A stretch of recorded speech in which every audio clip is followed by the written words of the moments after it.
The goal of your shop is not to deliver the fastest website or the most performant website. The goal of your shop is to sell things. Welcome to Honest E-Commerce, a podcast dedicated to cutting through the BS and finding actionable advice for online store owners. I'm your host, Chase Clymer, and I believe running a direct-to-consumer brand does not have to be complicated or a guessing game. On this podcast, we interview founders and experts who are putting in the work and creating real results. I also share my own insights from running our top Shopify consultancy, Electric Eye. We cut the fluff in favor of facts to help you grow your e-commerce business. Let's get on with the show. Hey everybody, welcome back to another episode of Honest E-Commerce. Today, I'm welcoming to the show an amazing guest, Sia Karamalegos. She is probably one of the top experts when it comes to performance for specifically Shopify stores and Shopify themes. And we're going to dive in deep. Sia, welcome to the show. Thanks, Chase. I'm excited to be here. So I gave you some high praises about your abilities to optimize and understand and just talk about performance when it comes to a Shopify theme. What gives you the right? You know, let's talk about your backstory. How do you know all this stuff? I know, right? No pressure. So I've been a web developer for quite a while now, and then focused on web performance for, I don't even know now, at least the past 6 years, maybe 7. I should go look at that actually. And then, and it was for all websites. It wasn't just Shopify before. But then about 2.5 years ago, I joined Shopify and I worked on the web performance team and professional services. And what we did is we helped merchants optimize their Shopify sites. So that included both the themes and like all the other things that happen on your Shopify store. And then we would also find different issues and either report them back to other teams or fix them ourselves. So, for example, I added the default lazy loading and section.index properties in Liquid so that you could understand like where on a page your section was loading so that you could do like better web performance in that regard. So yeah, we did all those things. And then I left in the summer and I returned just to freelancing again. So now I freelance for Shopify, but also, Shopify sites and just any sites generally on web performance. Amazing. So let's kind of dive in. The first thing is about, I don't know, was it a year or 18 months ago, Shopify added in kind of like a performance score into Shopify, like on the back end for merchants. I would just like to know, what are your thoughts on that? Are you talking about the old speed score or the new, I forget what they call it, but it's essentially the RUM score, the real user data. The one I know is the one that merchants were always bringing up and saying, you know, it says my site's slow. And I'm like, yeah. So that was the previous implementation of that. The old Shopify speed score was really frustrating because what it was a essentially a lighthouse test run on your shop periodically, and it was using pretty conservative settings. But if you don't know much about Lighthouse, what it does is it tries to emulate a particular device and network speed, and then it does a single run and it gets data from that. And as most of you probably have realized, that old speed score was giving you like pretty low numbers, and which it can be good and bad, but it's also a bit frustrating because it's not necessarily how real users are experiencing your site. The newer version of this was partially inspired from an internal Hack Days project that I did at Shopify, showing like what we could change in terms of the admin dashboard and show real user data for web performance, which was cool. Absolutely. Yeah, you are correct. Now that I'm getting in here, poking around a bit more, they removed the kind of general lighthouse looking report. Mm-hmm. And now what I see here is loading speed, interactivity, and visual stability are the three that it's calling out on the themes page. Yeah. It's essentially the core web vitals, but we decided to use like words instead of just the names, since the names are essentially by Google and maybe not fully adopted across the web, but yeah. Absolutely. So I guess this brings up my first question. I think a lot of people get really caught up in their Lighthouse score from Google, either running it through developer tools or just through the the website that you can pop in a URL, and that seems to be very according to Google, you need to be in the 80s or 90s, and a lot of Shopify stores aren't.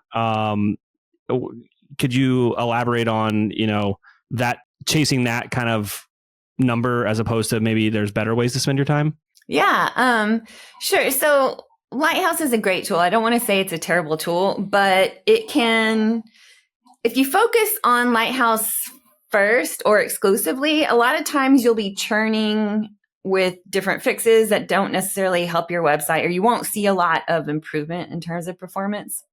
And the folks at Google and Chrome know this as well. So what most people in the web performance community do instead, which is a more strategic approach, is we look at real user data instead. And that's what the core web vitals were partially. Now people associate them only with real user data, but some of them are actually both in not necessarily real user data. But in this regard, I'll say with real user data. And so core web vitals is usually that real user data. And Chrome or Google also reports this as well. And it's also, so the real reason why you should care is because of your conversion rate, but also it can impact your search rankings as well. And that's how most people started to get interested in core web vitals, because you started seeing it in Search Console and other things because it can impact your search ranking. And the data that Google uses for that is not Lighthouse. It is the core web vitals, the real user data. And if you have enough traffic, they will show you what your data is if you use pagespeed.web.dev. So that's one way you can see your core web vitals data only from Chrome. So there's this report called the Chrome User Experience Report, which we're probably going to talk about in a minute. But it is publicly accessible data about your core web vitals performance for your website. And that can be seen at the top of PageSpeed Insights. It's not the Lighthouse score part. It's the top of it that talks about like field data or real users. That's great. Now, we kind of jumped in and started talking kind of about some of the more technical things of like what performance is for a Shopify store. But let's take a step back. Obviously, the gist of it is a faster store is more sales, right? When should a merchant start to take their performance seriously? Like, is it a startup? Should I worry about it if I'm, getting a dozen visitors a month? Or is there like a certain point where it should be more of a concern? That's a good question. If you're only getting a dozen users per month, then you should probably work more on your business plan or what you're actually selling and if there's a market for that. I don't want to say that you shouldn't worry about it in the beginning, because you can make choices in the beginning that will impact the ease at which you can be better performing. For example, choosing your theme, or if you're going to use, liquid versus headless. Those are really big decisions that can impact your ability to achieve the best performance that you can. So in that regard, it's always important. But yeah, if you're earlier in your journey and have fewer visitors or users, then yeah, then your business is your bigger priority. However, if you most of the people probably listening to this already have a shop. And I'm guessing, I don't actually know, but if you already have a shop and you're wondering, oh, should I worry? Then your first step would be to just look at your own core web vitals data, whether that's within your Shopify admin dashboard or using the Chrome User Experience Report. And, there is, the way Google classifies good is if 75% of your users are having a good experience. And so they have these certain thresholds for each of the metrics. And it is a simplification to say if you're green on all those metrics, meaning at least 75% of your users are having a good experience, then you don't have to worry. You should theoretically still worry, but most of the merchants, at least that I've worked with over time, they don't necessarily have the capacity to keep optimizing past that initial threshold.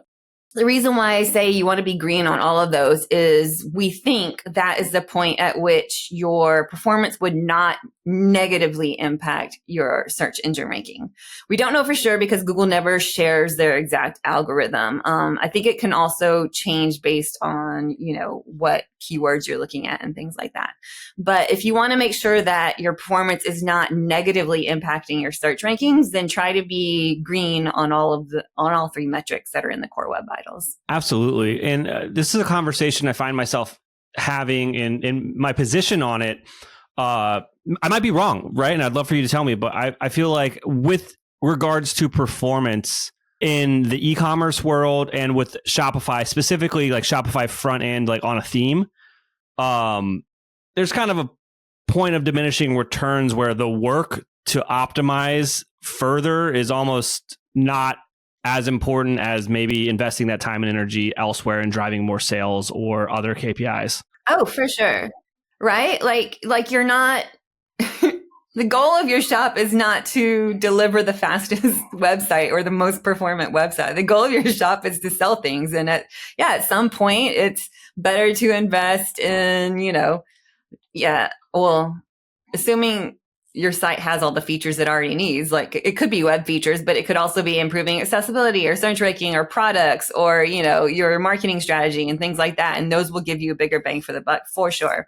And part of the reason why I like looking at real user data before even touching Lighthouse is because it also, I'm sure you've heard of the 80-20 rule, right? Like, oh yeah, like 80% of your returns or whatever are going to come from 20% of your activities. So the goal is to find what's the,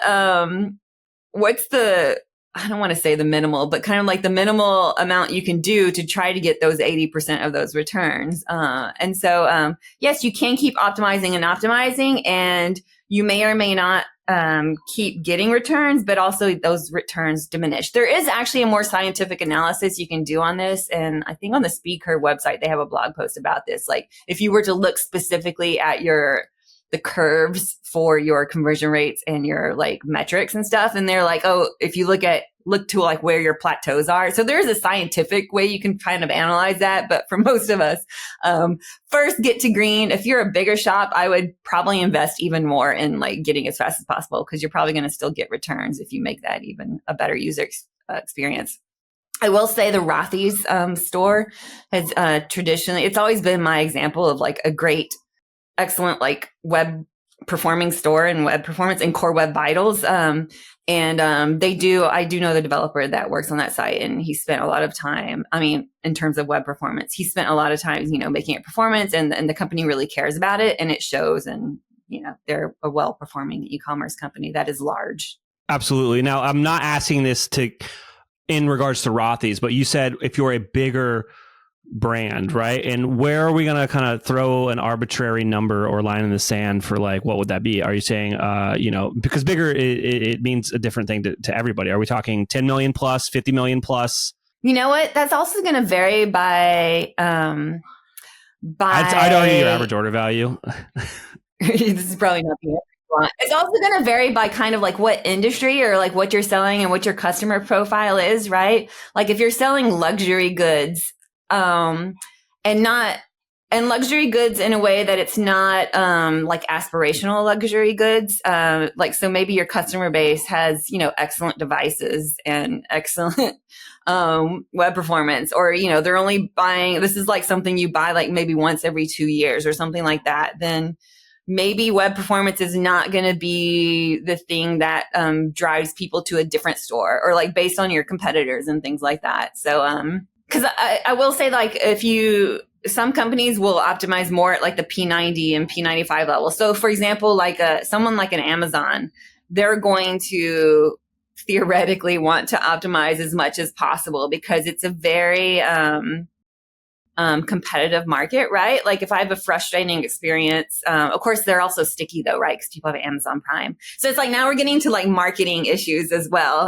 But it's like if you have to look at like the holistic purchase of are people going to get frustrated on your store and leave because there's an easier alternative that just works better and they have a better user experience. Like in their head, they might not think, oh, this store is poor performing or has like a bad core web vitals.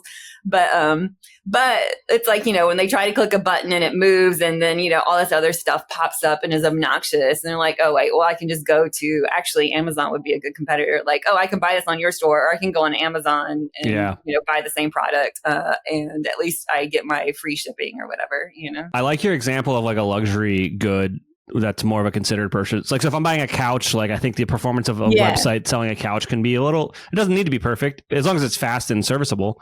Whereas like if it's a fast fashion thing where maybe it's a little more, less considered, more of a impulse purchase. I think that. Well, also if your customer base, like, so, in the US and probably Canada, sorry, I'm based in the US, but we have a very high proportion of iPhones. Whereas when you look at the rest of the world, like the median Android performance is like significantly lower. So like our experience on type of phones that we might have would be a good experience, right? Most people shop on phones now. That's why I'm talking about phones. But the median worldwide performance of a mobile phone is significantly lower, like in terms of processing power, and that and how websites that are, for example, very JavaScript heavy and they'll have poor core web vitals. A lot of them will load very poorly, if at all, on some of these devices. And so you're actually like, you're not reaching most of your market if you can't perform on those devices. And some of that can actually be hidden from the data because like the website would never load. And this is actually like a survivorship bias issue with real user data, but yeah. No, that's amazing. All right. So we talked kind of like about 80-20 and I'm sure you've seen hundreds of Shopify stores, maybe more at this point. It's speaking from like an 80-20%. Like what are some of the more common mistakes you see on Shopify stores when you are, trying to help optimize them? Oh, yeah. I will say, sadly, the number one mistake we see is a lazy loaded, LCP image. So LCP is one of the core web vitals. It stands for largest contentful paint, and it's the web vital that's primarily associated with loading speed. So, for example, you have like a banner image, and if it loads, like your homepage hero. Yeah, like a hero banner, jumbotron. We have so many words for this. Masthead. I've not heard jumbotron, but that's my new word. Yeah, that was an old bootstrap word, I think, was jumbotron. but yeah, if that loads late, then the person on that page is perceiving that the website is loading slow because they don't see that big image. They just see like an empty block, right? When lazy loading came out, everyone was like, oh, this is cool. We can lazy load our images. It'll be fast. So what they did is they applied it to the entire page. And then Shopify has another consideration of why this happened more on Shopify sites than the rest of the web.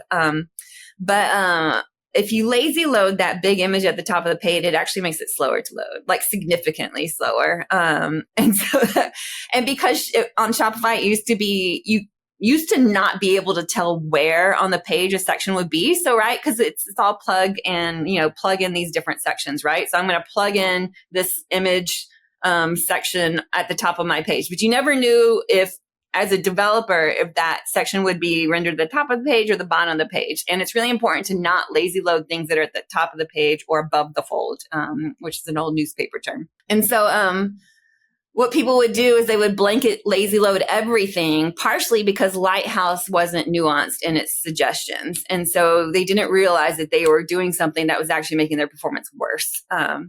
And so that was like one of the number one things. But I actually do have an article about this. I've started syndicating some of my content on my own site, which is sia.codes. But also if you go to performance.shopify.com, which is a a website I built for that team, but also they still are on it. Hopefully they'll start posting more content soon again. But there's a lot of web performance tips on there. And there's one specifically on common issues on Shopify sites, which can actually be applied to most e-commerce. And one of those top ones is lazy loading that LCP image or doing other, I don't want to say silly things, but like. I can give you 2 examples right now. One, I uploaded a 7 megabyte picture. Oh yeah. Well, actually, like if you do that on Shopify and you're using the Shopify image tag, that won't matter as much. There is like, that's probably a little too large because there is a transform timing issue. But this is like definitely diving into the weeds. But yeah, if you're using the Shopify image tag correctly, which I have articles about that as well, you actually want to load a larger image in the Shopify user interface, because the code itself should be written in a way to provide the responsive image. And the Shopify image CDN will actually do transforms for you to size that image down. But if you start with like an enormous image, like 7 megabytes, that has a higher transform time. So there's these things with like caching and other stuff. And so like I would try to keep that under like 1 or 2 megabytes so that the transform time is smaller. But that's usually like like 1 out of 100 people might experience a transform time, but the rest of the time that image is cached, so it's not too bad. Yeah, and then the other thing that we see quite often is way too many apps.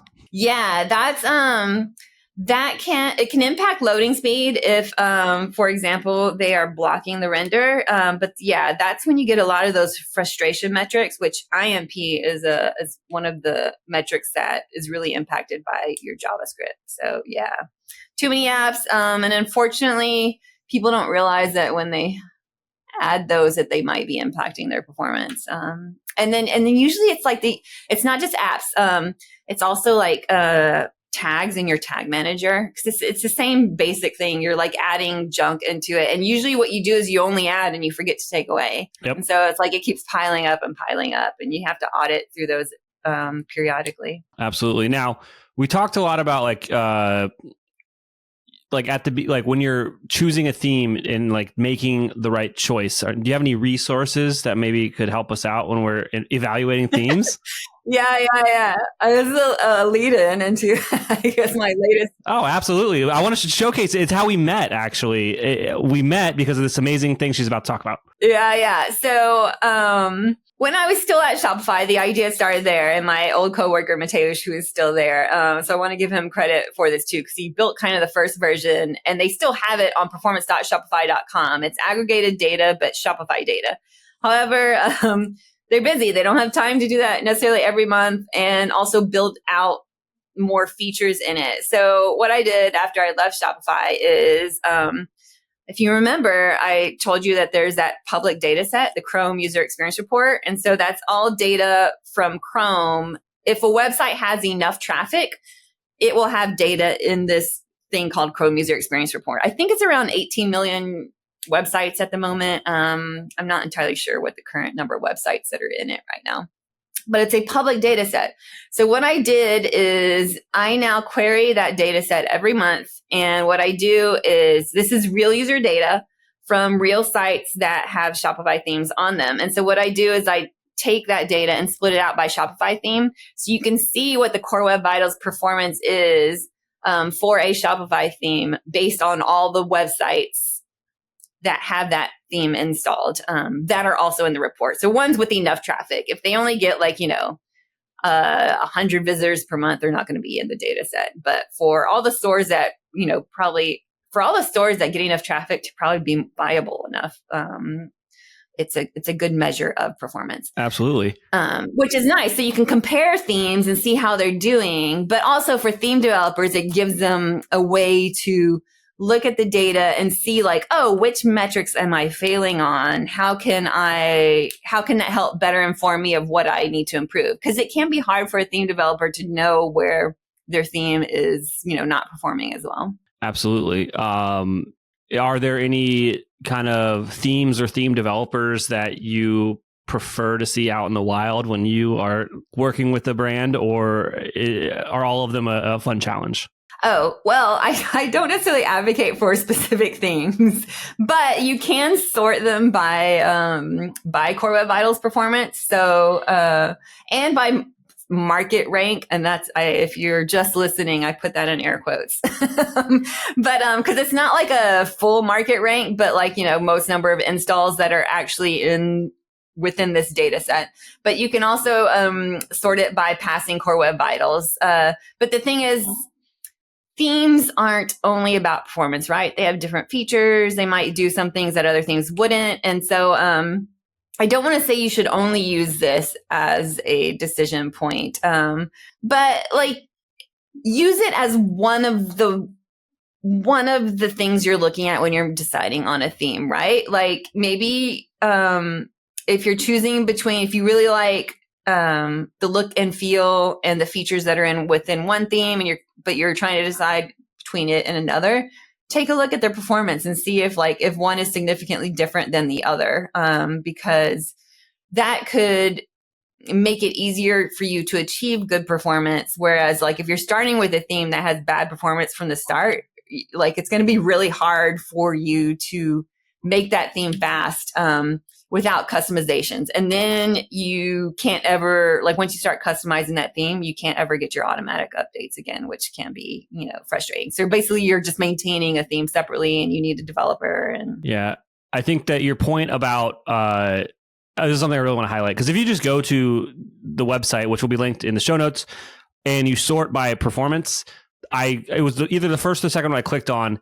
I have interacted with that theme in real life as we're looking at themes for clients. It has nothing. There's no feature. There's nothing to the theme. That's why it's fast, right? So yeah. Like a web page with like no images and no custom fonts is going to have a 100 Lighthouse score. It's going to be 100 on all your Core Web Vitals, but no one wants to see that. Like design is actually important, right? Like I'm not going to tell you don't use a custom font or not even just design, but also functionality, right? Yeah, so if you're talking about using it was a minimalist theme, I'm sure someone can figure out which one I'm talking about. And I'm not trying to knock the theme by any means. It's just like, if you have a business with multiple SKUs, now you need to start using search and discovery. You need to have like an upsell and cross-sell functionality. You got to get, there's all sorts of other stuff you got to now custom build out in this theme because those features weren't there. So now you're talking about spending money to develop features that weren't in the theme because you wanted it to be performant from the get-go, or there's another theme that has all these features that maybe is close enough, but not as performant because it isn't as stripped of features, right? So yeah. There's this weird trade-off between functionality and function of a theme versus performance of a theme. And that's where I think it's crucial when you're evaluating themes. Don't just look at the look of it or the performance of it, but also the functionality, and talk to somebody that like builds these things all the time. Mm-hmm. Yeah, and definitely folks like you are going to know more about like what features and things like that. But yeah, you got to look at the whole picture, and it's always about trade-offs. I think if you like you're ever like just in business, in life, whatever, websites, if you're just like putting one KPI or one thing as the be all end all above everything else, it's going to make everything else suffer, because none of these things exist in a bubble and they all have to kind of like work together. Yeah, exactly. Awesome. Sia, is there anything I didn't ask you about that you think would resonate with our audience? I'm not sure. I am looking for new features. Like I plan to keep building this features out. And I know when we talked earlier, you mentioned the idea of it would be really nice if you could, for example, enter your own website and I'd, pluck out maybe what theme it's using and show how you compare within the performance of all the websites using that theme. So that's something I'm considering. If you have other ideas, or folks in general have other ideas for new features to add or ways to make it more easily understandable, I'd love to Well, let's tell them to go there and play with the site and then email you. So what's the site again? Oh, it's ThemeVitals.com. So yeah. Head there, interact with it. And if someone wants to get a hold of you, what's the best way to find you? Oh yeah. So I think on that website, I don't have an email address listed there, but I've linked to my own contact page on sia.codes a lot. There is a newsletter on that site too. If you want, every time when I update the data every month, which comes out like mid-month is when the Crux data is published. you'll get a notification and some analysis on that newsletter. And there's a contact site on sia.codes, and also you can just email hi@sia.codes. Awesome. Thank you so much for coming on the show today. Yeah, thank you. We can't thank our guests enough for coming on the show and sharing their knowledge and journey with us. We've got a lot to think about and potentially add into our own businesses. You can find all the links in the show notes. You can subscribe to the newsletter at honestycommerce.co to get each episode delivered right into your inbox. If you're enjoying this content, consider leaving a review on iTunes. That really helps us out. Lastly, if you're a store owner looking for an amazing partner to help you get your Shopify store to the next level, reach out to Electric Eye at electriceye.io/connect. Until next time.